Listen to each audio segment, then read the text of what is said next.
What's up, YouTube? Today I got this 2017 Toyota 4runner. Customers complaining of squeaking brakes. I pulled all the wheels off to check the brakes. As you can see, the pads are paper thin and the warning indicator is scrubbing the rotor. That's what's causing the squeaking noise. Anyways, I'm going to show you how to replace these pads, and we're doing rotors today too because it's shaking real bad when braking.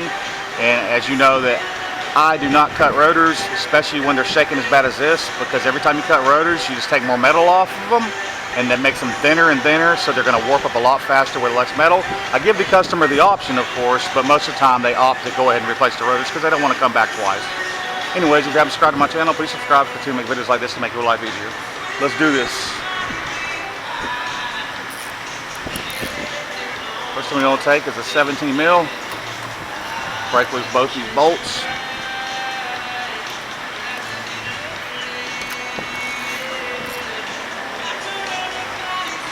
Alright, just go and flip that back the other way. Now I'm going to take my electric ratchet to speed up the process.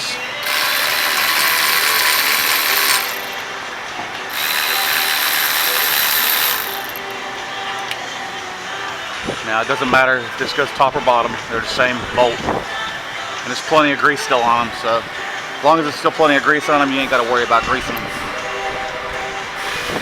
Alright, now when you go to pull this off, flex it. As you're flexing it, you'll push the piston back as well. Like that. Alright. Pop your old pads out. See how shiny that is where it's been hitting that warning indicator. Unfortunately, the new pads don't have a warning indicator. And sometimes you can transfer this warning indicator over.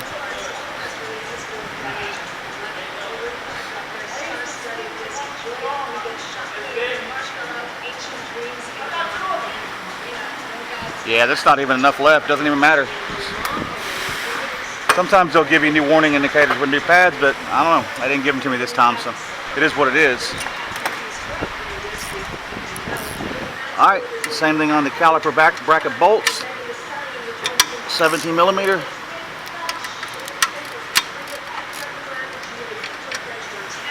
ahead and flip that again. I shouldn't even have flipped it in the first place because I had to do that, but whatever.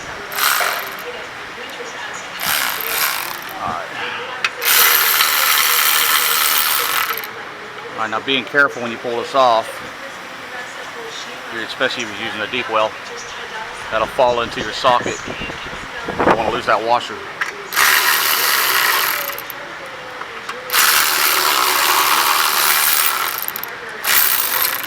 Like that. Yeah, of course it would fly all the way underneath the spare tire. Bolts and nuts and washers have a way of just flopping and flying in the most inconvenient spots. Alright, take the bracket off.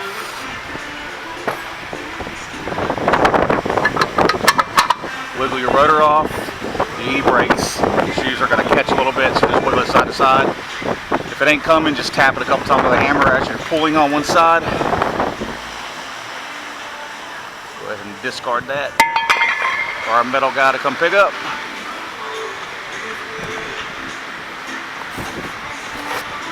And take you some rags.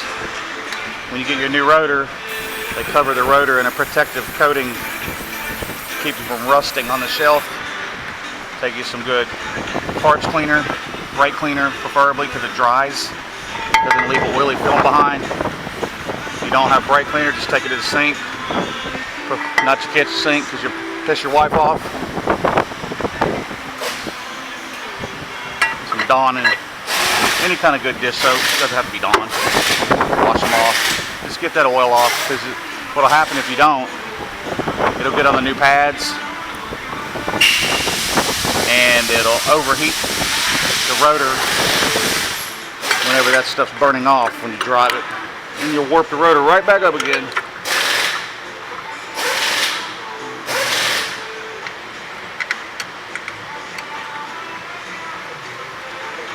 Alright, now we got this started by hand. I'm going to run them down as hard as you can. with Mr. Electric here.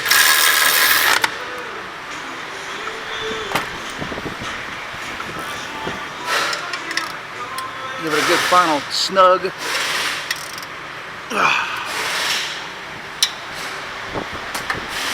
Grab your new pads. There's no inner outer on these.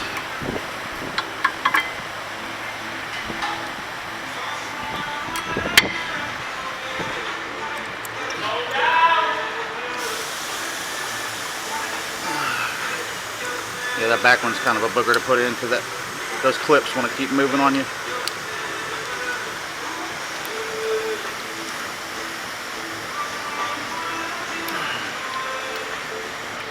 And the paint they put on these new pads don't help.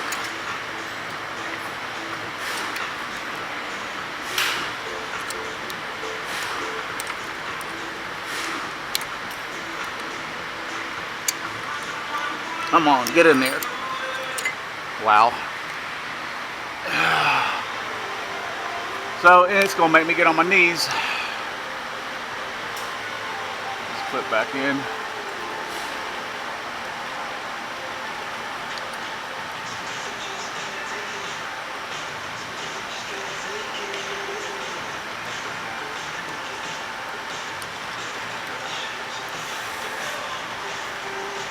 What it is, I'll show you.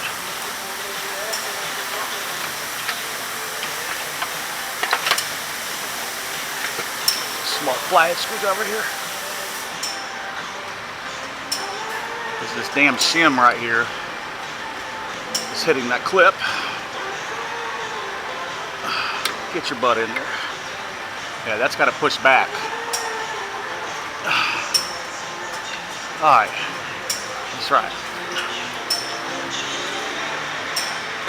Made me get on my old ass knees. Still gonna lose. Alright, if your piston didn't go all the way back whenever you flexed it like that, just kind of put it on the edge there. Make sure you don't want your shim falling off there though.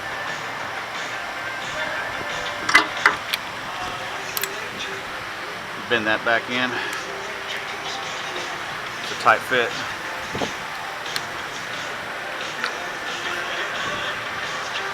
Alright.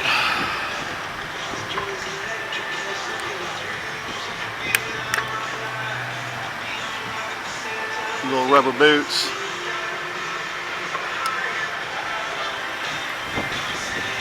Alright. We in.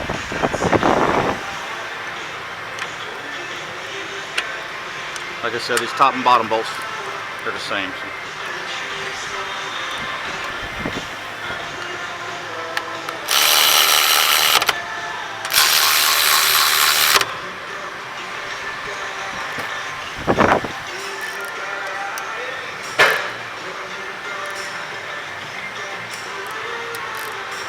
Now, if you notice,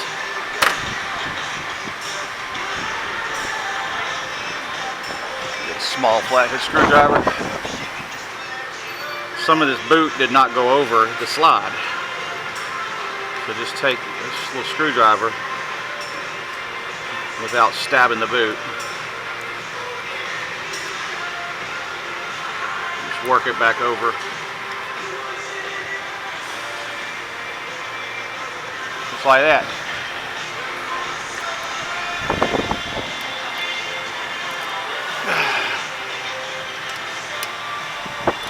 Just rechecking myself because I wasn't sure if I did that or not. Alright, well, I hope this video has been informative. Sorry it was so long. You know, cars like to mess with me when I'm doing videos, even though I did the other side already and it was flawless. But it is what it is. That's just Murphy's Law. Hope y'all like this video. Please check right down below. Y'all have a good day. Peace out, YouTube.